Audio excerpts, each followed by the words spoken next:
Hi friends, good evening. Today I am going to explain about the polynomial class 10th CBSE graph of polynomial. आज के हम video में graph of polynomial पर हम discuss करेंगे। इसमें दो टाइप ऑफ पोलिनोमियल जैसे लिनियर पोलिनोमियल और क्वाड्रेटिक पोलिनोमियल का जो ग्राफ है उसको कैसे रिप्रेजेंट करते हैं उसको हम क्या करेंगे डिस्कस करेंगे। तो आपको पता है कि जब लिनियर पोलिनोमियल होता है यानी पावर एक होता है, पावर 1 होता है, किसी भी वेरिएबल का पोलिनोमियल का मैक्सिमम पावर 1 हो उसे बोलते हैं लिनियर पोलिनोमियल। और उस लिनियर पोलिनोमियल को का ग्राफ कैसे होता है, स्ट्रेट लाइन होता है। तो लिनियर पोलिनोमियल कोई भी हो यदि उसका ग्राफ हम क्या करेंगे ड्रॉ करेंगे तो क्या होगा स्ट्रेट लाइन में होगा और वह एक्स एक्सिस पर क्या 1 पॉइंट पर क्या करेगा कट करेगा। क्यों? क्योंकि वेरिएबल का पावर क्या होता है 1 होता है। अब जितना पावर होता है उतना ही क्या होता है उसका जीरो जो होते हैं या उसको सोल्यूशन होते हैं। Okay, so come to the point. I am going to explain about the first topic is that the graph of linear polynomial and second topic is that the graph of quadratic polynomial. We are going to explain about with the example about these things. First, show the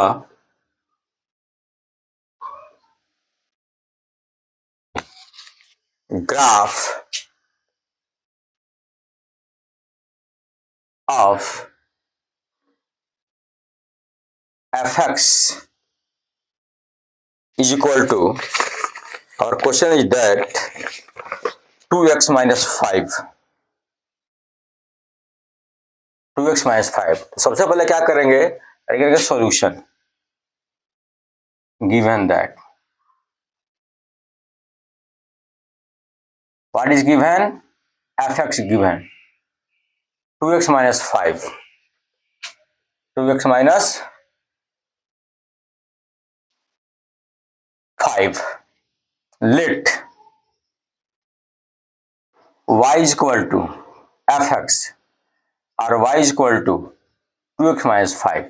अब यहां हम इसको y late क्यों करेंगे? क्योंकि जब भी हम ग्राफ रिप्रेजेंट करते हैं तो ग्राफ पर क्या होता है x के वैल्यू को फाइंड करने के लिए या y के वैल्यू को फाइंड करने के लिए हमको x के वैल्यू को पुट करना होता है।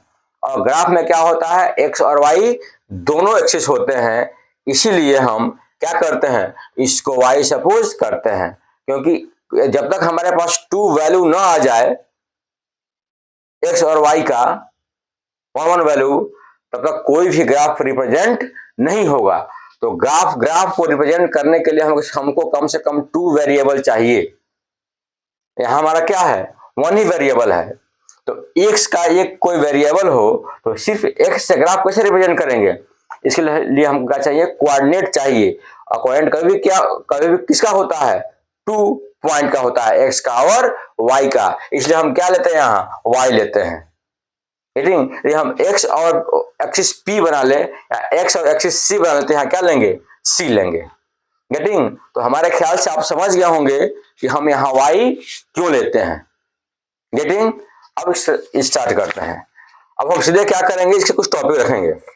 इफ एक टेबल बनाएंगे, क्या बनाएंगे table. So here we can right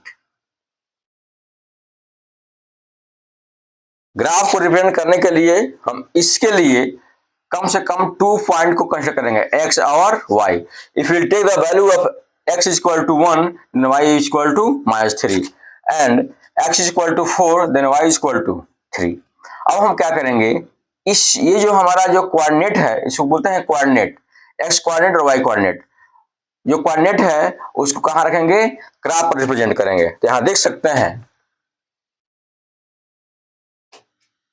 represent on the graph. This is called x dash or we can say x negative and here y dash और y negative। ये हमारा होता है इंटरसेक्टिंग पॉइंट होता है। क्या होता है इंटरसेक्टिंग पॉइंट। और इंटरसेक्टिंग पॉइंट से हम क्या करते हैं मेजर करते हैं। अब चूंकि क्या है हमारा x का वैल्यू मैक्सिमम क्या है 4 तक है, y का वैल्यू मैक्सिमम 3 तक है। तो हम क्या कर सकते हैं इसको x का वैल्यू मैक्सिमम 4 तक ऐड करते हैं। यहाँ 1 2 3 4 यू कैन आल्सो राइट अच्छा लिखने के लिए -1 -2 -3 -4 यानी 1 2 3 4 हियर 1 2 3 1 2 3 1 2 3 हमारा यहाँ होगा -1 -2 -3 यार इज -1 -2 -3 -4। आप यहाँ देख सकते हैं x on the x axis plus side में हम 1 स्टेप चलेंगे और y पर क्या चलेंगे -3 step means down side here. तो जब भी हम कोऑर्डिनेट को रिप्रेजेंट करेंगे, जब भी हम कोऑर्डिनेट को रिप्रेजेंट करेंगे उसको क्या करते हैं बिल्कुल स्ट्रेट चलते हैं और जहां से टर्न होता है वहां बिल्कुल हम एग्जैक्ट 90 डिग्री पर क्या होते हैं टर्न होते हैं। ये हमारा रूल है इसको मूव करने का। तो यहाँ हमारा सबसे पहले रखते हैं x का वैल्यू 1, उसके बाद से क्या रखते हैं y का वैल्यू क्या है मेरा -3। डन। अब हम नेक्स्ट पॉइंट देखते हैं x पर 4 स्टेप और x axis we have to move the 4 step plus side. So here 1 2 3 4 and at the y axis 3 step mean plus upside, so here we can write like this। अब जैसे मैंने बोला कि हम एग्जैक्ट किस पर चलते हैं 90 डिग्री पर टर्न होते हैं। यदि हम ग्राफ बनाए तो कहाँ किस पर टर्न होंगे 90 डिग्री एंगल पर टर्न होता है। यहाँ चले तो ऐसे टर्न हो जाएंगे, ऐसे टर्न हो जाएंगे। एंगल क्या होना चाहिए 90 डिग्री। अब क्या होते हैं यहाँ पहले x का वैल्यू उसके बाद से क्या वैल्यू रखते हैं y का value. So the value of x what is given 4, the value of y what is given 3। आप देख सकते हैं। अब क्या करेंगे इस पॉइंट को इसको क्या करेंगे ज्वाइन कर देंगे। तो ज्वाइन करते हैं।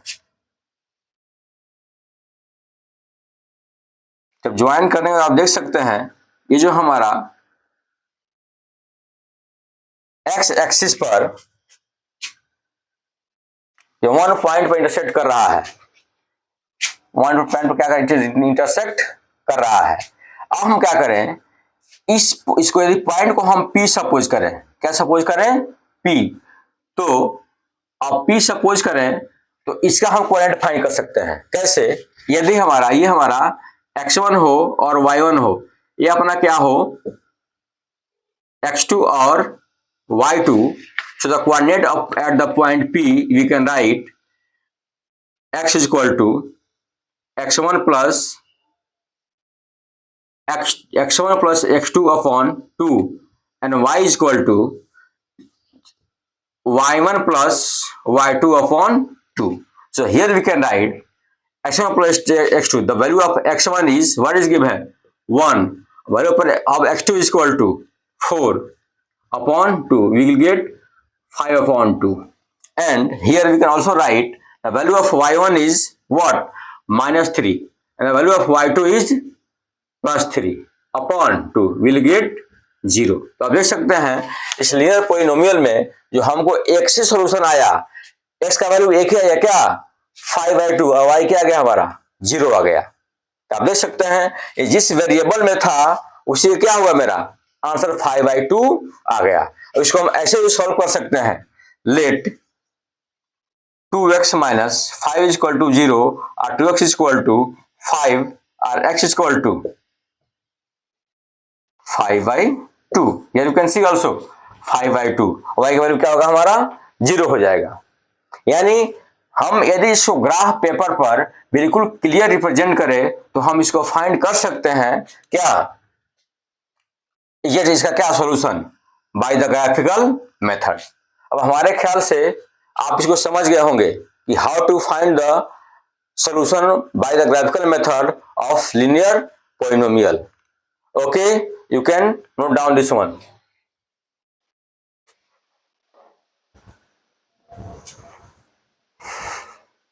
अब हमारे ख्याल से आप इसको समझ गए होंगे। तो आज के लिए बस इतना ही। आप लीनियर पॉलिनोमियल का कोई भी ग्राफिकल रिप्रेजेंटेशन हो आप इस मेथड से कर सकते हैं। तब तक के लिए गुड नाइट, जय हिंद।